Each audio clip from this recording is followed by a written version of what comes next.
It says we're live. I'm going to wait. That sounds fine.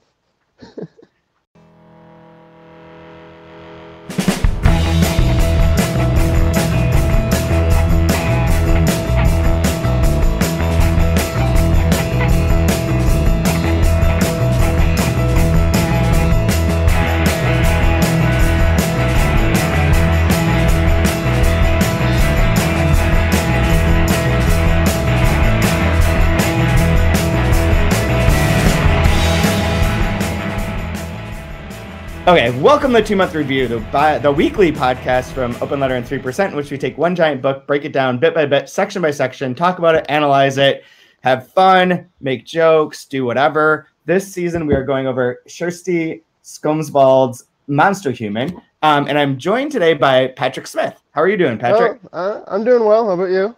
I'm doing pretty okay. I mean, we both have allergy. We're both allergy suffering at the moment. So if there's sniffling, that's why. Otherwise, yeah. I'm pretty good. Good. It was I went to a Kevin Morby show last week, and my allergies were just awful, and I was driving people away from me and my friend. Like the crowd slowly just move away as I'm just sneezing constantly. I'm like, I'm not getting anyone sick. It's just allergies. It's just disgusting. It's just disgusting. I'm just disgusting. I'm just a leaky human being right now. Oh my God. That sounds horrible. So aside from that, have you been reading along with Monsterhuman and with the podcast? I've read all the way up until what we're going through today. But and then you didn't read that, so I'll just carry the whole load, which would be fun. No, I've been inconsistent about like falling behind and then catching back up, falling behind, catching up. Yeah. So last night and to this morning have been my catch-up period. Nice. Including on the podcast. I listened to all the episodes until now. Very cool. So what do you think so far? I really like it. It's funny as hell. And it's a hard humor sometimes to explain to people because there are straight up jokes, but a lot of the things are just funny without it being particularly a joke. Yeah. Especially her response to her conversations with people. Oftentimes, like what she says isn't funny to them, and she probably doesn't mean it to be funny in the moment. But once it's put into the book the way it is, it's hysterical. Yeah. So that's been a fun thing to watch happen. And in general, it's a really engaging read. One of those books that's very easy to read and go with, but also is very smart. Yeah, I completely agree. Did you read her first book? Yeah, I read that. I don't know how long ago now. And I remember it was fine. I think you didn't love it. I remember talking with you about it when I bought it or picked it up. I don't remember. I remember talking about it with you years ago. Yeah. And it's funny. You oftentimes I feel like the reasons you don't like a book and maybe strongly don't like it, I often agree with the reasons, but I'm like, it's so fine. Yeah. I think both of us use the fine category for books the same way and in a large degree. Yeah. Most books are just fine. And I read a lot of fine books and I'm happy reading a lot of fine books. This is much better. This goes above fine. I agree with you that.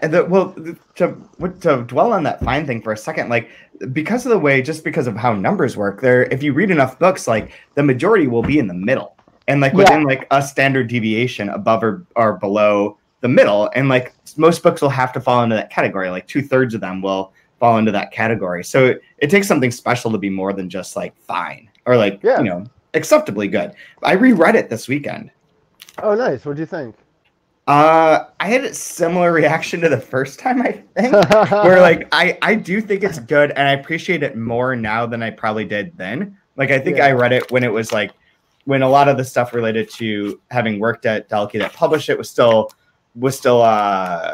fresh. And so there's a little bit more background that made it like less something that I didn't want to like, but I reread it with like that all out of the way and no problems with that. And I do enjoy it. But it's like, it's not as, I don't think it's as good as Monster. I think Monsterhuman's better, but what was weird was how similar in tone they are. Like, I didn't remember that. Like, even thinking back on it as we've been talking about the podcast, in my mind, this Faster I Walk, the Smaller I Am, the novel that she's writing throughout Monsterhuman that gets published in the last section that we went through and that we'll go into more today. It's in my mind, it was like much more sparse and direct and like a little bit less a different tone or a different voice, but it's almost the same voice. Like it really is very similar. So like, let me see if I can even, here's the first paragraph. I like it when I can be done with something, like a knitted earwarmer, like winter, spring, summer, fall, even like Epsilon's career. I like to get things over with, but impatience has consequences. The time when Epsilon gave me an orchid for my birthday, I didn't really want an orchid. I never got the point of flowers. They're just going to wither and die. What I actually wanted was for Epsilon to retire. Like there's that sort of like cadence and like sort of a near jokey tone that she has where it's like, I want to say like jaunty in a way where it bounces from one thing to another. Jaunty. And that's the same. And I was like shocked by that because in my mind it was very different. But there's one thing that was really stood out. If I can find it here, is that the character who has cystic fibrosis in this book, what's her name? Elisiv? I don't know how to say it. Yeah, I don't. You know what I'm talking about, though. You know the person I'm speaking of. And she's in this part. That name is used in this book too. Huh. And it's a character that's in a wheelchair. Like it's almost that's surprising. Yeah. No, There's this whole thing is surprising. Because I also remembered it differently. Yeah. The humor's identical. It's wild. Really funny.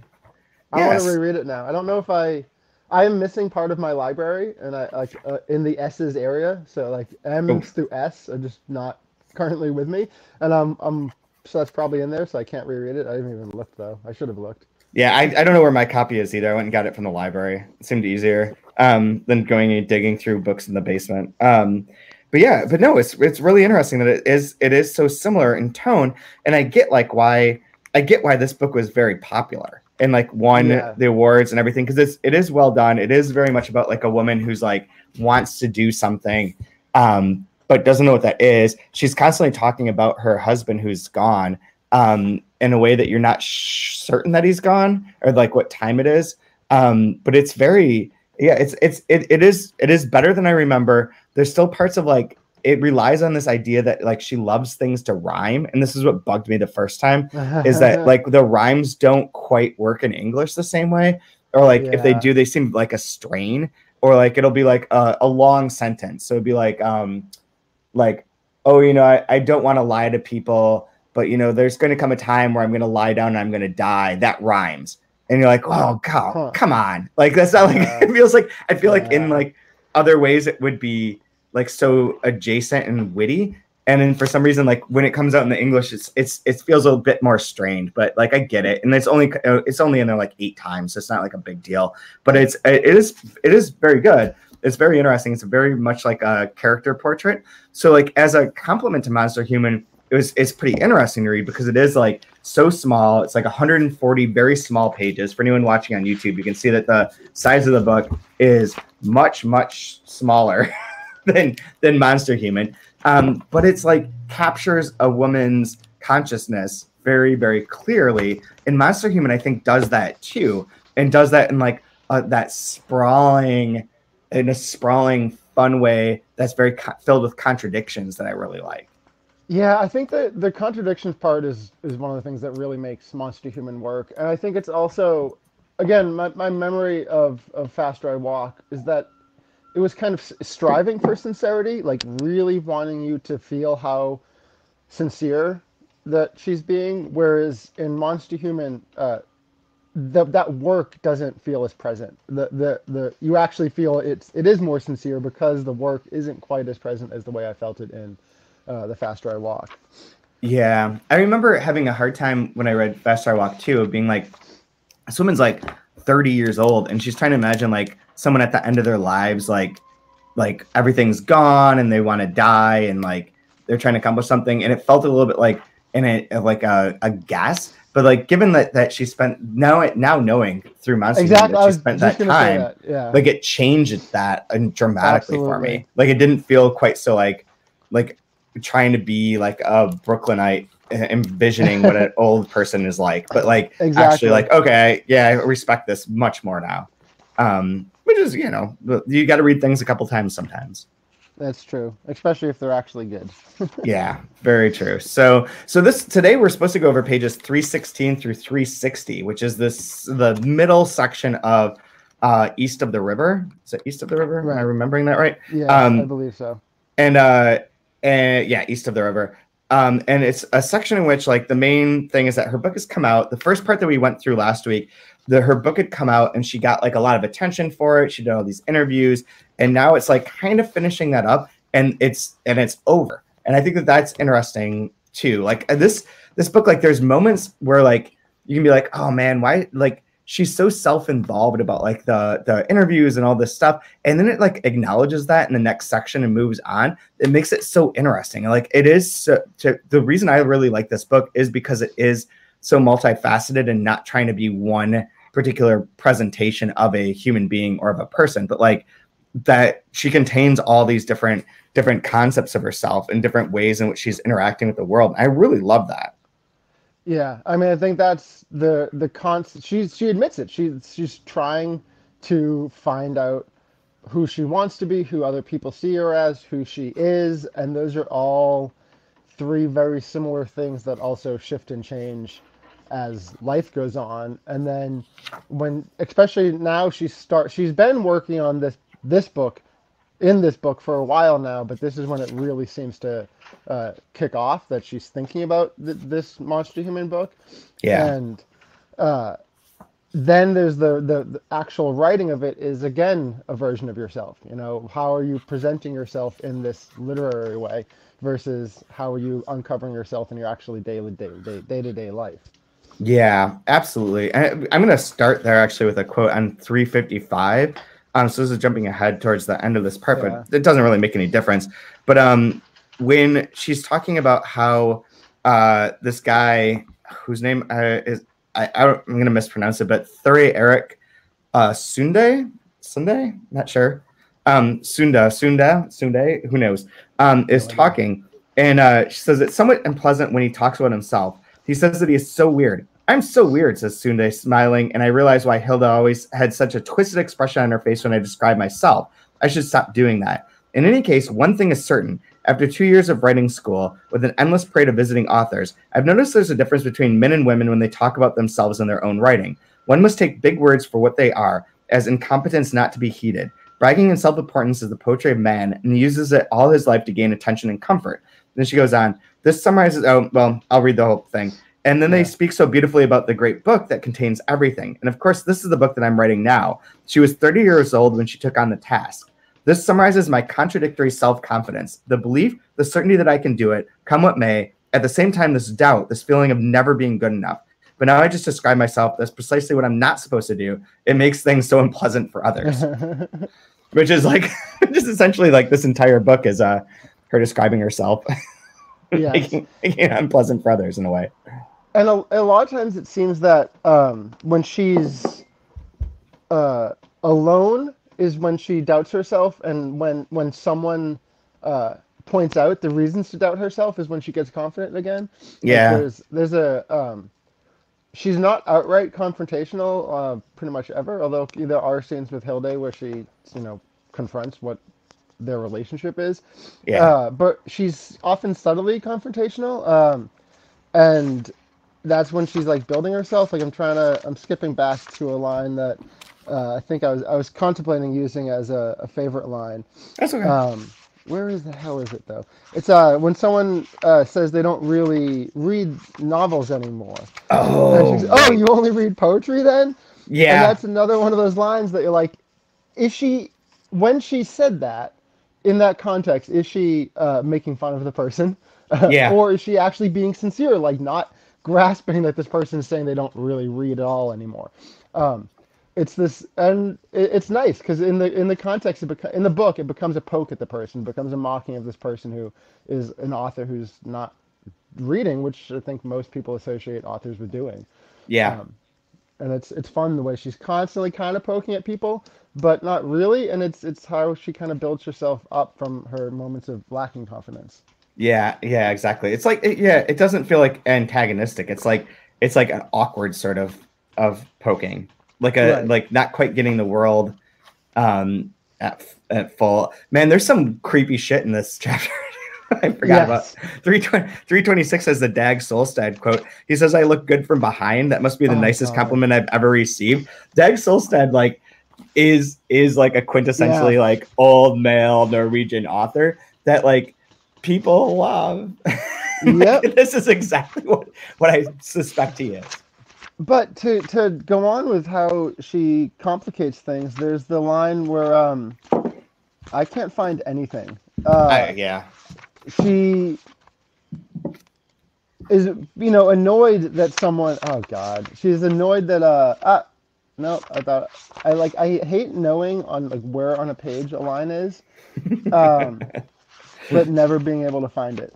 No But worries. she admits that like she likes someone's attention, but also hates it.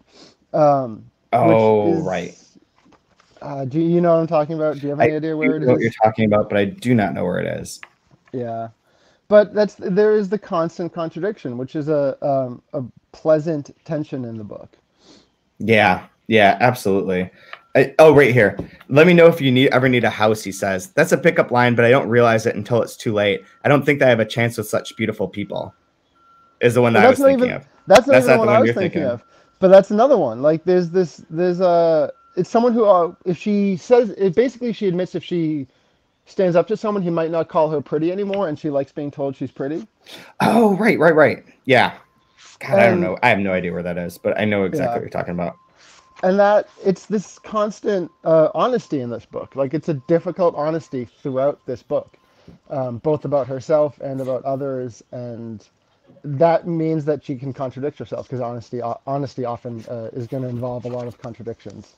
There's a good dirty joke too on 328. A woman introduces the next speaker, gushes about the sentences in his book. She says that she wants to suck on his syntax. I can't stop Yes. myself from laughing. And when the next speaker goes up to the microphone and says that she can suck on his syntax as much as she would like, I almost fall out of my chair. Like, Yes. dude, Yes. It's so. I'm gonna try that. You're gonna try that? No, Please don't I'm try not. that. I'm just kidding. That would be horrible. That would be very horrible. Yeah, but there's like a lot of like that creepy stuff that's in here. There's also John's back as a character. Yep. He's not as creepy, but there is a weirdness that comes up in that where he comes to for they alluded to it. She alluded to it in the first part of this chapter, I believe, where she invited him to Christmas or to Christmas with their family, and so it's that time now. So like this is moving in like a very mappable period of time at this moment. I don't know that it does that quite as easily in the earlier sections, but this one, No, the earlier sections felt like they jumped a lot, especially the last section was like all over the place, like paragraph by paragraph. They really felt they could be anywhere. yeah, and I agree. And this part like is moving forward in like a obvious sort of way. Like they're through the fall and into the winter. So like her book comes out in the fall because I don't know if Norway is the same as Iceland, but in Iceland everything comes out in October. Yeah. And I feel like in Norway and a lot of Scandinavian countries, there's like that big fall rush. I mean, there's sort of here too. Like the big books will come out in September, October, of like the Stephen King sort of like those sort of books, right? But I feel like in the Scandinavian countries, it's just common to like have something available for the Christmas season. And so the books come out, it's gone through like its whole debutante process. We haven't gotten any information on how many dice she got, which is unfortunate. I've been waiting for that. I want more dice. But now that's passed. And like, she's sort of surprised, like that's over, and references it. So it's into the winter. John shows up and they have like these exchanges where like, she's like, I just don't say anything. I have nothing to say. I don't talk. I just say yes or no. And then he like finally like breaks through to her and starts asking her all the questions. Like laughter spills from John's mouth, followed by a flurry of questions. He just flat out asks about everything, maybe because he's an American. After he had said like, will I get to know you at all on this trip, says John. So it's like, it's got this like weird vibe to it, but like they do have like that interaction. And then we also get this great bit on 336, I got an email from John in which he said that the reader's report concluded that my book should be translated. So they're going to publish The Faster I Walk, the Smaller I Am after that reader's report. That reader's report was most likely, assuming that it was real, written by the translator, Carrie Pierce, who's a friend of Open Letter and myself. Right. So good fun. I think John comes off like kind of well. Like it's definitely awkward, but I think most of her interactions with everyone in the book are awkward. Yes. Like I think almost no one in the book comes off that well, which is probably just realistic to life. I think most people are kind of messy, but like her honesty about her own messiness can interact with other people's messiness really well. Yeah, I agree. And then John's also just him being less creepy than other men in the book. Just that alone makes him seem decent. Yeah, absolutely. I completely agree. And like he even like there's a lot of references to like how she reads like Jean Reese because he recommends that she read him or she read her because she's written about cerebral women, and I think that I'm maybe like that. Like he's not a bad character in here at all. It's funny to see and to know like it's really funny. Yeah, to like know a person that shows up in this book as a character and to see someone else's like mind work through them as a human and as a character in a book is really unique. I don't know that I've had that experience before. Yeah, I mean I haven't had that experience because I don't know John. Yeah, I'm trying to think like even like with memoirs or anything like that. Like I don't think I know enough people that are like famous enough that have written memoirs or like writerly enough that they've written like these kind of things. So yeah, it's kind of interesting. It's kind of funny. Like every time he shows up, I'm like, oh, this is real. Like it makes the book seem more real. Yeah. No way. The I'm gonna side tangent for a minute.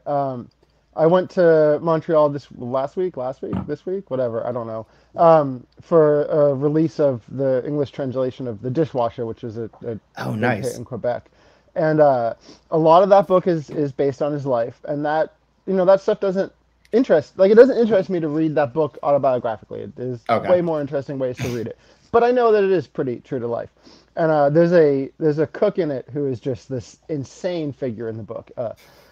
Dangerous, fun, protective, but also just a menace. I don't know. He's wild. He's just like a larger than life chef character, and the book is also dedicated to a human by that name. And so I go to the reading, and the original Montreal publisher is there also, and he just leans over me at one point and goes, "That's the bear," and I turn around and there's this huge, jolly-looking dude who I'm like, yeah, that is exactly what I pictured when I was reading this book. That is exactly what the guy should look like, and that was fun. It was that, and that I guess that's the closest I've come. But that was like kind of the inverse of reading a ton and then meeting the figure that inspired it. Right. I'm very cool. I've heard a lot of good things about The Dishwasher. It's not to go off on another tangent. But. I know it is. It's like one of those books that's about as smart as a simple book could be. It's a book that someone who reads 2 books a year and needs it all about plot and character can really enjoy and really get into, but also someone who is gonna read a little bit deeper or stronger will also still really appreciate. So I think it's a book I'm recommending a lot for that exact reason. Like I think just the range of people who can appreciate it is wide. Yeah, it seems very cool. It's very cool. I just need to, I have the galley right here that anyone watching on YouTube can see. But I think I have the finished copy at home. I would go with the finished copy. It depends which galley you have. Oh, you have the galley. Go with the finished copy. There's a lot of editing in the end, a lot of it. So I figure it's great because it's from Biblioasis too, which not to digress and segue, but anyone who's listening at this point should go out and buy a copy of Duck's Newberry Report, which will be the 10th season of the 2-month review. We're going to get started pretty early in October, like right away, because this book is going to take forever, and I want to finish it by the end of the year. And it's giant. It's huge. I'm excited. Yeah, me too. And I had the galley of this and was going to read it when Dan Wells from Biblioasis was like, well, we added 300 pages. And I was like, what? Like, you did. It's insane. This whole thing of adding pages to like existing works is fun. Everything's just getting longer and longer. But apparently, like, it's the same in the UK edition. So it wasn't like it's only in this version. Okay. The UK one and this one are the same, but she added a ton of stuff in between the galley and the publication of the book for the first time. So it makes sense, but it is like it was like, oh yeah, I'm not reading that galley then. That galley is worthless to me. You know? Yeah. Like sort of like your experience reading the Dream part. Yes. God, that keeps up. Whatever. We'll talk about that when that time comes. I finally found that stupid line I was looking for. It's continuing the section you were reading on 255. If Knausgaard is mass culture, does it mean he's a woman? Carrie says that Gear is a lady. Old Robert Sunde is a man, for good and bad. Truth is like a woman, says Sunde, and the woman is like Africa. This last bit is so bogus exotic, but I don't say that to Sunde. I'm scared that I ask him how he could say something so idiotic he will stop telling me how pretty I am. And I like that a lot. Yep. Yeah, there you go. And that's also like what I think the book allows her to say these things that otherwise she wouldn't say, or couldn't say. Because I think there's these two levels where first there's how women should talk, I'm should here being in heavy quotation marks, should talk and present herself, especially as a public figure. And then there's what the actual, privacy of writing and reconstructing allows her to do. But even then it's risky. Even then it's could be responded to in a negative way or just ignored as, I think for various reasons, this book has been ignored until there's whatever 10 of us are reading it for the podcast. yeah, exactly. There is, sorry, now I'm dying from my allergies. There's a part that relates that's specifically about male and female authors on 357 too. Maybe male authors have identified the pen with their male genitals, while earlier female authors were forced to conceal their rage, and perhaps they were also, quote, afraid of the pen, unquote. But it's still possible to find that suppressed rage, because there are these monster women who double the text's angelic heroines as an expression of feminine undertaking, as a wish to be a plotter, the one who pushes the story forward. And Alice Sieve reads a new text that she's written, and I have to lie down on the ground. I had no idea how angry she is. It feels like I cannot stand upright and think about this text. Every time I think about it in the next days, I can feel the wooden floor beneath me. Alice Sieve has furiously identified the pen with her sick female sexual organs, and I have become one of those monster women who double the text's angelic heroines and push the story forward. Yeah, I love that bit. I do too. This part is tragic too, because this section is where Alice Sieve, who's already been is sick, finds out that she has cancer, and their friend dies of like a brain tumor. And it has that whole bit where it's like, his brain tumor is only the size of a plum, and my cancer is the size of a mandarin orange. And a constant comparing of cancer to food. Yeah. Which is very weird, but apparently it's also like everything gets compared to like weird things that we all supposedly know the size of, and yet like the size of these things are not very uniform, especially in an age in which we genetically modify everything. Like this was the case when the baby was being born. It'd be like, this week your baby's the size of like an eggplant, and like the next thing it'd be like, this week your baby's the size of a melon. You're like, what the fuck does that mean? What kind of melon? There's so many different melons. I tried to get I really wanted there to be like a poster that had all of those lined up by week as like the sizes, and it would just be like all like fucked up, and like that would be perfect for like people who are pregnant. Just be like, oh, it's like week 14. My kid's the size of like a corn cob. Like,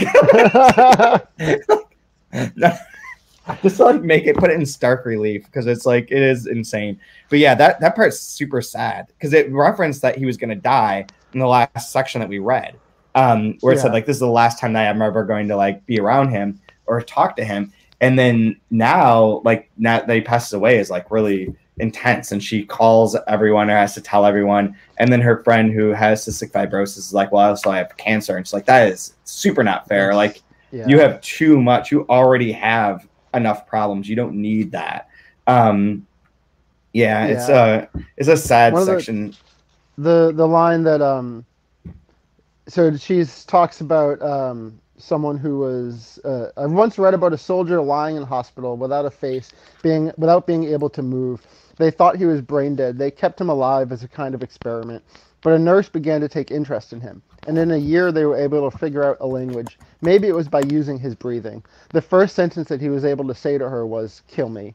The briefest definition I know of about what it means to be human, the right to long for an end, which is so scary and so hard, but also true. And it feels like she's really confronting death constantly in this book, more than I remember The Faster I Walk being, even though that book is supposedly about death. It just feels, again, stronger and more sincere and more intense in this book than in Stronger I Walk. Like, death is all over the place because her friends are dying. She's been ill, and that could lead to death or just make you want to die. Okay, so so Johnny Got His Gun is the movie, right? The film or the book that that is the story of? I don't know. So the only reason I know this, so there's the film, Johnny Got His Gun. It was a cult film, blah, blah, blah, about a young American soldier hit by an artillery shell during World War I, lies in a hospital bed. He's a quadruple amputee. He's lost his eyes, ears, nose, and mouth. He remains conscious and able to reason, but his wounds render him a prisoner in his own body. As he drifts between reality and fantasy, he remembers his old life. He eventually tries to communicate via Morse code, tapping his head saying, "Help." He wishes the army would put him in a glass coffin, blah, blah, blah. He responds begging to be euthanized, repeatedly saying, "Kill me." So the reason I know that this is a thing is because of the fucking Metallica video from my youth, which was released. So it was, one was a song from And Justice for All in 1988. And the video of this is it's shot in like black and white, and it's a person in a bed. The song is like in my mind at this moment. Like, I remember this was very popular. It was like maybe the first Metallica song I ever heard. I don't even know like where it is in their like discography or any of that, because I'm not a Metallica fan, but it was like a super popular video. And the whole thing was that this guy that was like an amputee and in this bed starts saying like, "Kill me," and like how it would be better to die. It's from And Justice for All was the 4th studio album by Metallica, released on August 25th, 1988. So yeah. So yeah, that's where I remember this. I knew this the second I hit that. I was like, "Oh, I remember this video clear as day." Like it's a nightmare. So okay, so she's not referencing that video. I doubt it specifically, but the way she uses references in this book is odd.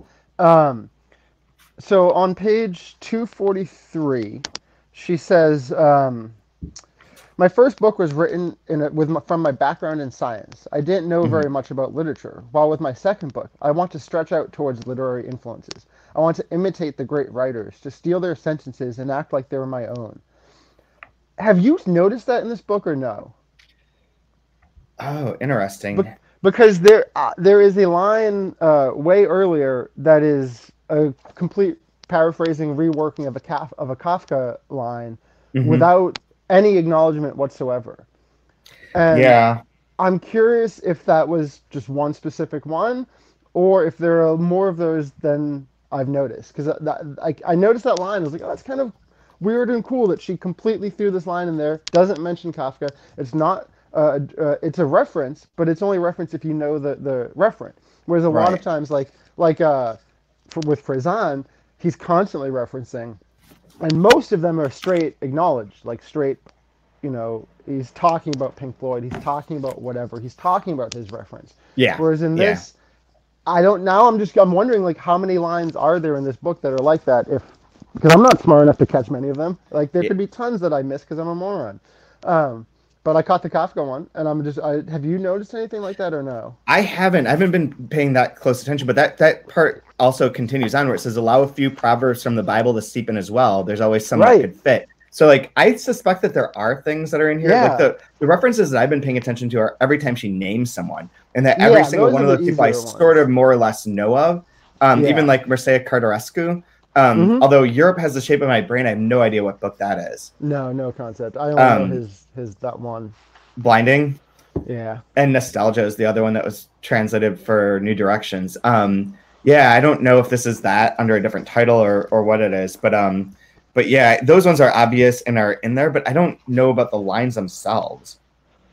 But I bet you they are. I mean, I don't doubt it, like in any way. Like I suspect that there are things that are like intentionally like put in as references to those famous authors and like But I like the part to go off a riff of what you said about how she wrote her first book is that it's like a few pages later on 357. I don't agree with Thomas Espedal that one writes their first book because they want to be an author. I wrote my first book because I had to become human.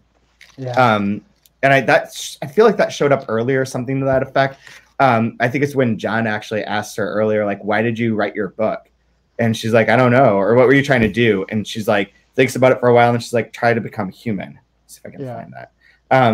So it's been referenced before, but I think it's interesting that it's comes back, but also is set up as like the male author says like, you write your first book to become an author. And she's like, I wrote it to become human is like a different perspective. And this isn't within the section that's talking about like male and female differences between male and female writers and their respect, the way that they refer to their work and how they treat it. Here it is. Oh, you know what? It doesn't answer here. So I think I'll find it. But on 312 earlier is, what did you want your novel to do? John asked now in a new email. He's thinking about whether to translate my book and distribute it in the USA. It takes me an eternity to write a single sentence. It feels like I'm giving this foreign man my heart. I wanted the novel to make me a human, I write, before I push the send button. And again, it reminds me of what the book means to me. Regardless of whether it sells or is translated or anything at all, regardless of whether anything happens, it has meant everything. I have a question for you that I should know the answer to and should have researched, but it's not easily referenced anywhere here. But last week when I was posting the podcast post for this, I did a quick search for The Faster I Walk, The Smaller I Am to get like an image, because we have to put, if you don't go to the website, if you don't go to the 3% website, you'll never see this. If you don't see it on the first day, if you go through a link, you'll never see it. But if you go to our front page, the three most recent posts have a giant picture that goes along with them at the top. So I always have to find like some giant ass picture that somewhat goes along with these posts. And it's never that easy. I usually just find like landscapes of Norway or like whatever. Because I don't think anyone's paying attention and people like pretty things. But I typed in The Faster I Walk, The Smaller I Am in hopes I could find the Norwegian cover and use like a snippet of that as like the big picture for the post. And instead what I found were a series of what seemed to be film stills. Was this made into a movie? I have no idea. It wouldn't surprise me. I feel like it was a easy story to convert into a film. And also, I think smaller countries that have their own booming culture scenes often do, make film or TV adaptations of their small works. I'm only saying that because I know that like Quebec does that a decent amount. So I wouldn't be surprised if Norway is the same way, that they just promote their own culture pretty well, and that involves making their own movies that America doesn't end up caring about. Yeah. I can't, like, a quick search doesn't turn up anything because like it's not the right title, obviously. Like I have to put in whatever. But yeah, I was curious because it looked like it fit. It fit everything. It was like a picture of this elderly woman, like in like a woods alone, looking a little bit confused, and like I assume that so maybe it was. But I was kind of hoping that would show up in this book in Monsterhuman this week. That it'd be like, oh yeah, and then like I sold the film rights. Like, well, there's still time. There's still time. 100 pages left. Yeah, almost 100 pages left. This book is big. It's big. It's really big. So I have a question because you mentioned this, like, or we had a Twitter conversation a bit with someone who was like didn't like this because it was sprawling and like, whatever, blah, blah. And like I think both of us had the same reaction that like usually when a female writer writes something like this, it gets dismissed as being too big and too like unwieldy and not whatever. And like and then reading it, I'm like, no, it is like if a male wrote this, it would have a different reception. And I think it's great the way that it is so sprawling and like freewheeling and doing all that kind of stuff. Has your opinion? Yeah, has your opinion changed, or is it the same as that? I think we both went into that after that conversation. Went into this book with like a similar sort of prejudice that we would probably appreciate it more. Yeah, I mean, I think so. Okay, I like big, sprawling, messy works generally. I think they're fun. I think this one's particularly fun. I think this one, not so much this section, but the previous section. Although it is in this section, in the previous section, you talked about it briefly on one of the podcasts, that you're glad that she doesn't exist in the Twitter generation, in the Twitter world, because that last section, there were whole, paragraph, 2 paragraphs blocks that if she was a Twitter person would be just a tweet, and that's it. They wouldn't have the depth of the intelligence that they developed by being in this big ass book. And it's still here. All these little moments that I could see, because they're personal, because they're about her life, I could see someone just tweeting them away into the ether, and then they become nothing instead of becoming part of this work. And so that's something I like, is seeing sort of the chaotic messiness of a person put into a whole complete work rather than sent off for a couple likes. And then the other side of that whole thing is, if a man wrote a work like this, let's say it gets attention, it would be highly praised for a bit, and then there'd be the backlash, and a lot of the backlash would be accurate. Knausgaard, like, there's backlash, and the backlash is accurate, but so is a lot of the praise. Like, those things, returning to contradictions, both those things can be true. There are big, long, messy works that are not perfect, and there's reasons to criticize them. There's reasons to praise them. And so if this was that, it would be the same thing. It would eventually get criticism and have people just dismissing it completely instead of working through the complications.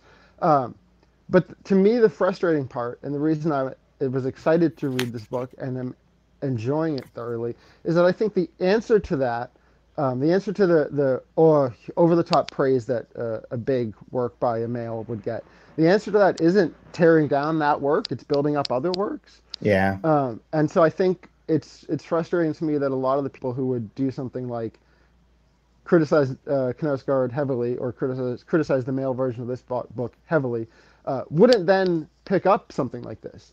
All they want to do is tear down the male work and not put the work into actually building something up. And so that's, I don't know. I mean, that's the reason I'm excited about this. That's the reason I read women like this. I think that is the better answer to the easy praise that men get. Is to praise someone worthy of the praise rather than just spending your energy trying to be popular by tearing down someone else. Yeah, it's a lot easier to tear people down. It's so easy. And it's more rewarding immediately, especially on Twitter. I hate Twitter so much. The post, it will have been up by the time this podcast goes up, but the post today is like, that's going up today is specifically anti-Twitter. Yeah. I mean, it's just, I don't know. Fucking over it. I'm dreadfully addicted to it, and I hate myself for it all of the time. Yeah. But I mean, it's easy to make fun of Twitter too, but like, it needs to be done. It needs to be done.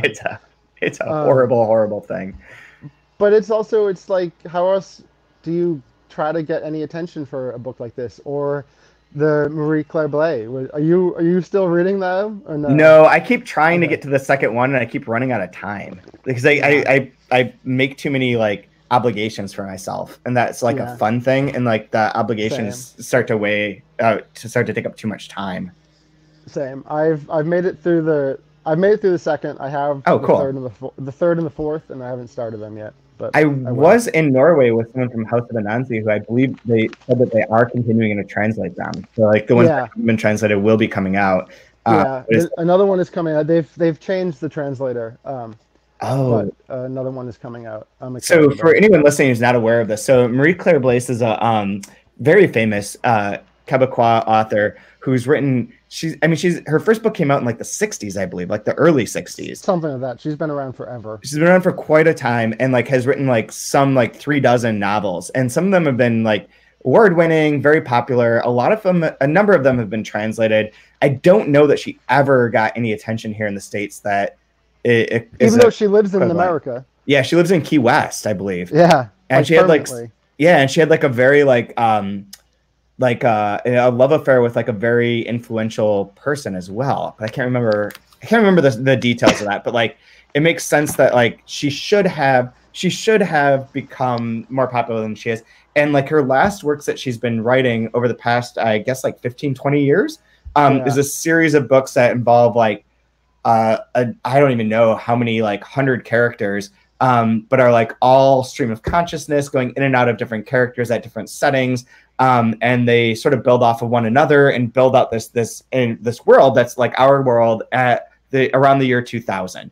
Mm-hmm.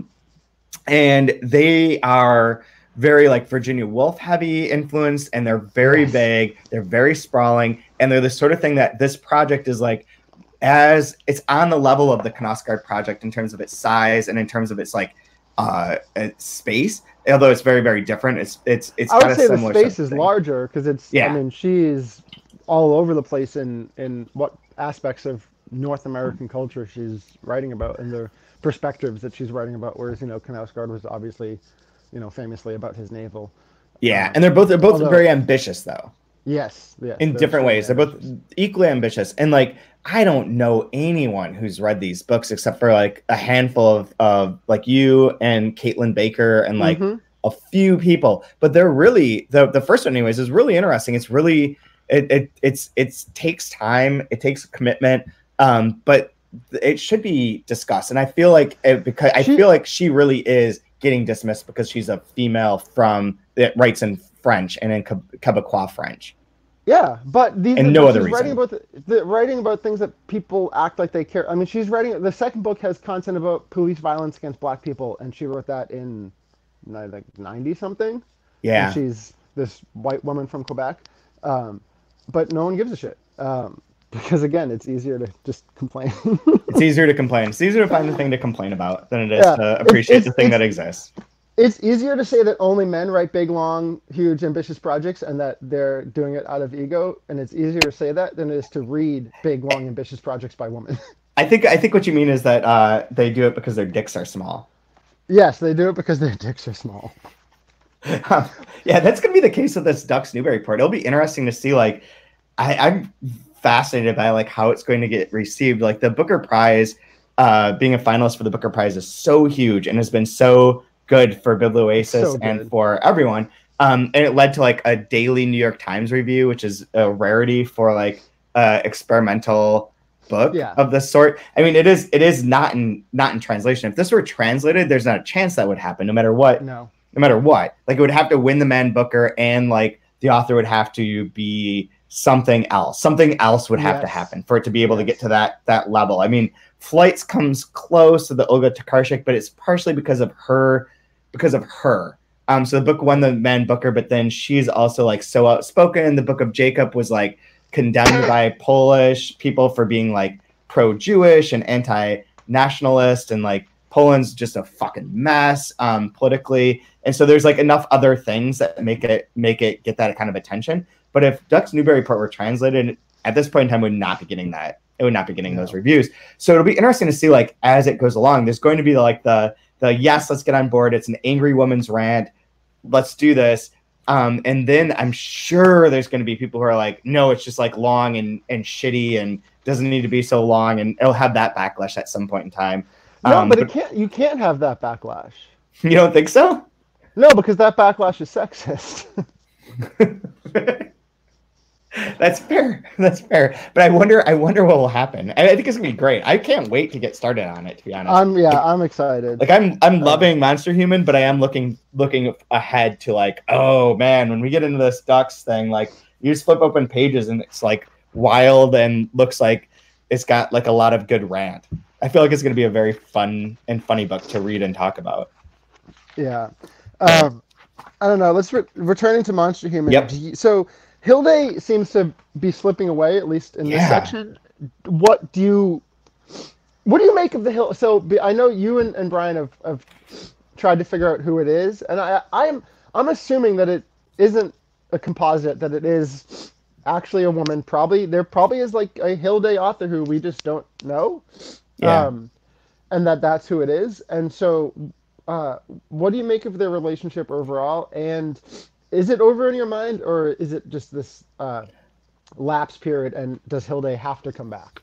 I don't know if she has to come back, but my feeling is that I agree with you that I think I'm more and more convinced that there is a person that this is based on, and that person is written about Kjersti Yeah, as I saw well. that one little line. At least that's all I noticed. Was she's like, "Yeah, Hilde's written about me." Yeah, and like it's the one person that she's using. She doesn't give a last name. She's using like some sort of pseudonym for. But I think that their friendship is like evolved in a way, and like and that's interesting because it does give a new a very particular perspective on that mentor mentee relationship and on like Yeah, female relationship going over years, and that involves like both of them being ambitious writers that are successful to varying degrees, and like how they negotiate that. I think is interesting. And like the fact that she stands up for herself and is like, no, you do make me feel bad at times by doing X, Y, or Z, which it's all off screen. Like, and that's what makes me think that it's a real person too. Is a lot of that stuff is like it's not there. It's not written. It's just like, yeah. And then I sent her this message because she was so rude last night or like upset me in yeah, these ways.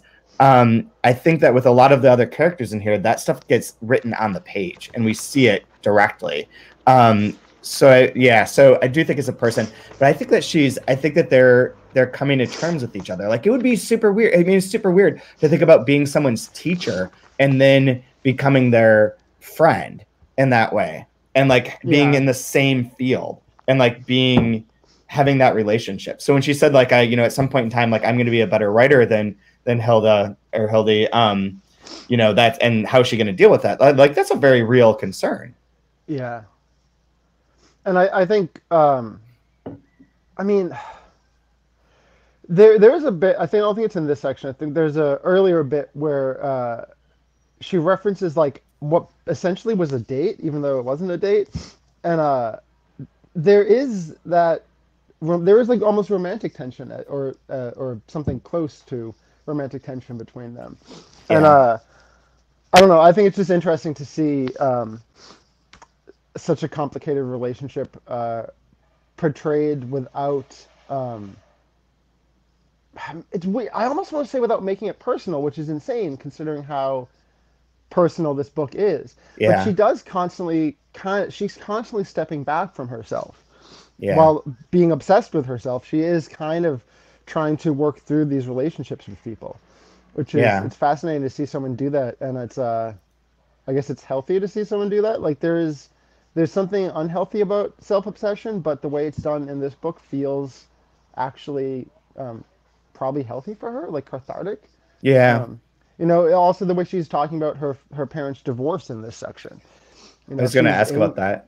yeah, she's angry at both of them, and she like whichever one she's with seems to be who she gets annoyed with, and then she's on the other one's side, which is fair.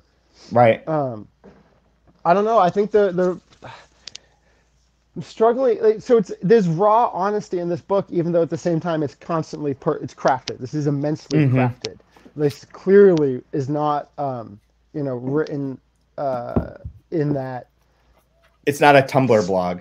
Right. It's not this stream of stuff sent out. It's clearly edited, constructed, crafted to be a portrayal of herself. But at the same time, it feels like a very sincere self, which I think is an interesting thing that autofiction can do. That you can actually work yourself into being more how you want to be, Yeah. which is what she's setting out to do, I I, think. I think we said this at the very beginning, but like this is like the better version of Pessoa's live journaling. Like if the book is just quiet is basically like some emo kid writing the thoughts.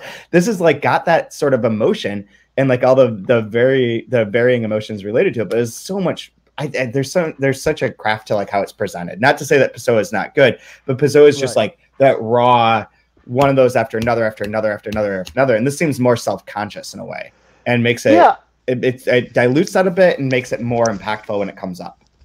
I think that a goal of this book for her is to craft a specific human. I Hmm. think she tells John that she wrote The Faster I Walk in order to be a human. Yeah. Whereas I think she's writing it to be Kjersti. She's writing it to go through all of these relationships and become the Kjersti that she can and want to be, and that can be this complicated, messy person that has all these relationships that have ups and downs. Yeah. That, and I think that you've talked about the book feeling. I don't think you've called it plotless, but you've talked about like that. It's more events than plot.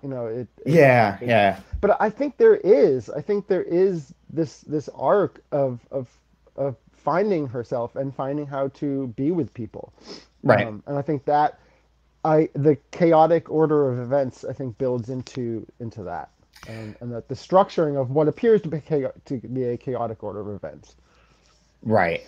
Yeah, I agree with that. And there has been like the evolution of her consciousness and herself and her as a writer. Like I remember at the beginning, like there's moments where this suddenly steps up its game in terms of the writing. Yes. And that changes and that plays around. I think that all of that's very intentional and very much part of this art. I think what I was thinking about was like how, like, what does plot mean? Like how we talk about plot when we talk about books, I think is different than how this is plotted. If that makes sense, or how this treats plot. Like the idea of like what makes a plot, you think of like a mystery novel, it has like XYZ, it goes up in the normal triangle, like ideas of like how plot works. This is not that. It's right. Doing something different than that. But yeah, I totally agree. I'm excited to go through these last 100 pages, man. We're almost done. We are almost done. Which I would love. My reading's been awful lately. I'm just in like 7 different books and they're all massive. So I would love to finish something. Yeah. The last thing I finished was a very slim novel that's another. She's not Quebecois, she's still French Canadian. France Dague, and looks like France Daigle. And so she has a trilogy, and I read the first one of the trilogy almost probably a year ago, and then just this month I read the second one. It's a very slim novel, and I was like, great, I finished something fantastic. I feel good. And then I went to look at the third book, and that's almost as thick as Duck's Newbury Report. Yep. What am I doing? I know. That was how I first came to her. I was sitting in your office one day. Yep. I saw the foreshore, and I was like, holy shit. I remember reading the copy of that and being like, this sounds awesome. But like, I don't know what I'm going to read it, but it sounds awesome. Pick up the first 2, Foreshore and A Fine Passage. They're both super short. They're both really easy reads. They're both fantastic. I said it's just fine. It's just fine, A Fine Passage, and then Foreshore. Okay. Okay. Got it. And it's funny, just fine is a Quebec expression, passe-paille or something like that.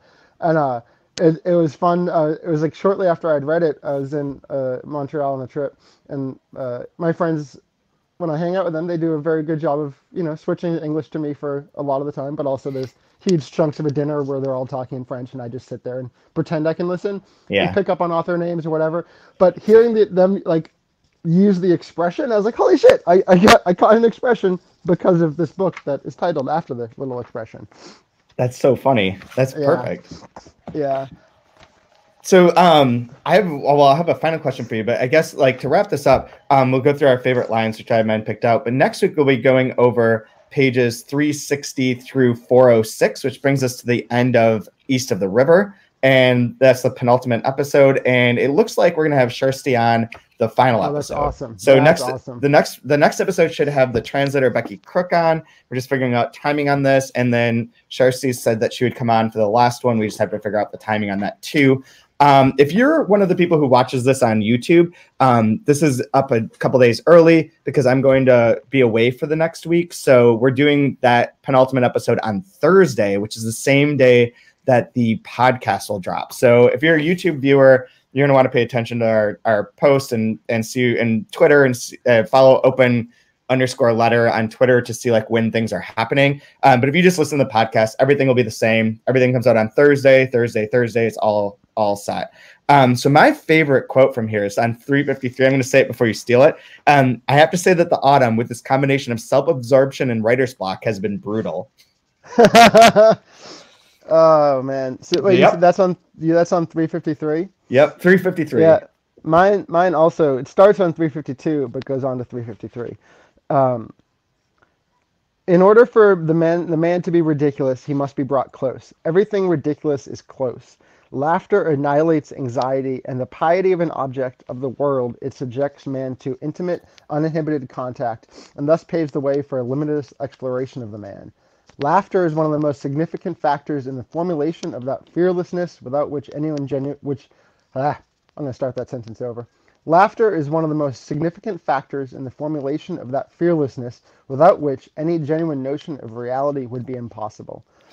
Love it. And I think, it's a huge thing she's doing here. She's making a reality, and that's a very anxious and uncomfortable and death-focused reality, and the laughter that she has throughout it is how she's making it all bearable and more accurate. Yeah, I agree.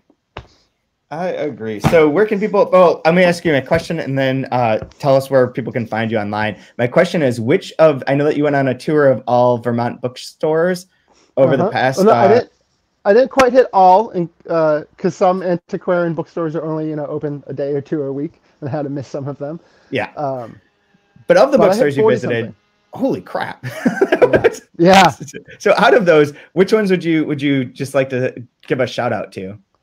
I think I'll give three, because there was one. So it was the third day of my trip was the best day of my trip by far, and it started with Everyone's Books in Brattleboro, which is an amazing store. It's a wicked old school woman hippie in tone and style when you walk in. Nice. They're very social justice oriented. And I had gone on the trip being like, hey, I'm going to buy some random books. I'm also going to be seeking out some things. And one thing I wanted to seek out was I knew I was going to buy a Toni Morrison book because I haven't read her. I'm bad about reading Americans. She's someone I should read. She just died. And I was like, some store in this trip is going to be having a display for her, and that'll be the store that I want to get her book at. And I was like, I bet it's going to be everyone's, because she's the type of author they will back. They probably have always backed her, and now that she just passed, they're definitely going to be backing her. Yeah. So I went there, and right by the counter they had a bunch of her books. I was already having a great conversation with the bookseller who was working there, and I was like, hey, I've never read Toni Morrison. I want to. Where do you think I should start? And she had three that she felt really strong about, and we talked about them, and she ended up fully selling me on Song of Solomon. Oh, so okay. that's going to be the first Toni Morrison book I read, and that was how I started the day. And Nice. Then I went to Newfane, which is a middle of nowhere, nothing town in Vermont, where I had to ask for directions to the bookstore because it's someone's house. It's a barn out in the back of someone's house. Wow. Hold on. So, yeah. And so I've been in that type of thing before. I've expected, okay, barn full of old, dusty, moldy, used books. It'll be fun. It's going to be messy and packed and jammed. It'll be cool. I walk in. It is a beautiful, perfect bookstore. Wow. It is astounding how pretty that store is. And all of the shelves are used books, good condition, good type, awesome stuff. And then all over the place, like on displays on top of the shelves and some other little areas, like, they have a center table, all new books. And not like, what are the 10 popular books right now? Just clearly this woman's, the owner's taste, or the whatever people buy books from her, their taste. It was some of it's stuff that just came out. It's also stuff like she had all three Helen DeWitt books. There is no bookstore in Vermont that carries all three Helen DeWitt books on a regular basis, even though Helen DeWitt is partially a Vermonter. Yeah. It was amazing. I literally almost wept in that store because it was the first time in I don't know how long that a bookstore has surprised me. Nice. And that's what I used to strive for in bookstores. Part it's just I'm old now, and part Vermont bookstores are, for the most part, mainstream. Right. That's just what it is. And that store's not. That store is incredible. And also, so the owner wasn't there. Her neighbor was covering for her. That's Who kind of perfect. It was kind of amazing. Wicked friendly woman. Just doesn't know a ton about books, but she's happy to help her neighbor out. And the owner had given her a copy of 84 Charing Cross Road as a present for watching over the store, which I thought was extremely sweet and very nice. That's cool. And so she told me this. I'm just gonna go on. She told me the story of the barn, which was that this guy used to record a radio show called Cheerio in like I think the 50s. That was to help cheer up invalids and shut-ins. Wow. And then he ended up putting on plays in the barn, which is why the barn has a sort of weird setting. There's like a kind of a staging area. Mm-hmm. And then he hung himself in the rafters of the barn. Whoa. Yeah, so that store is just phenomenal. I didn't get to meet the owner because she was away, but because of this road trip, the Vermont Antiquarian Booksellers Association has invited me to their fall conference. Oh my God. So I'm going to that, and I'm going to get to meet all the people I didn't meet, and just it's going to be fun. And then I left from there, and I drove over a mountain road that is closed for half of the year. It has a sign that says, no road maintenance November 1st through April 1st. And I really want to get a shirt that has like a road sign on it that just says no self-maintenance November 1st through April 1st. Because that is how you live in Vermont. You just fuck it. You should just make that and sell it on TeePublic. I know. I need to. And just a beautiful drive. And then I went to Putney to go to Antidote Books, which I emailed you guys about because I've been wanting to go to them for a while. They are, they do interesting stuff. They have cool poets that I haven't heard of. They do like cocktail readings. They've always from a distance they seem like they're doing really cool stuff. They had an event with a deep vellum translator. Oh wow, that doesn't exist in Vermont. It just doesn't. So I was extremely excited to go there, and it was awesome. It's owned by a young couple from Texas. The woman co-owner, she's a poet, and so she uses a lot of her connections to get really interesting people there when they're happen to be on the East Coast or whatever. And they're developing a connection with the translation program at UMass Amherst because they care about translation. And so I had a blast talking with them. They were literally ordering books for the store while we were talking that I was suggesting. Nice. They're poetry focused, but they want to expand, I think. And then they also sell used books. And I picked up a Rudolf Wurlitzer book because he's fun, and I've only read one of his, and I want to read more, and I love $2 Radio, so that was that stop. So that day. Oh, and since they knew I was camping that night, they gave me cold brew coffee for the morning. And nice. Then, and it was great because I was camping further south of them, and I had to drive back north, so I dropped off the empty mason jar on their doorstep in the morning while they were closed, and then continued on my way. Nice. Yeah, that store is amazing. I really want to try to do some stuff with them because they have interest in doing more events, having more cool people in, and maybe having sort of a northern presence in Burlington because it's that type of interesting bookstore is needed here. Yeah. Very cool, man. So where can people find you online? If they want to follow and see all your book recommendations and Kebba information and all the stores that you're going to.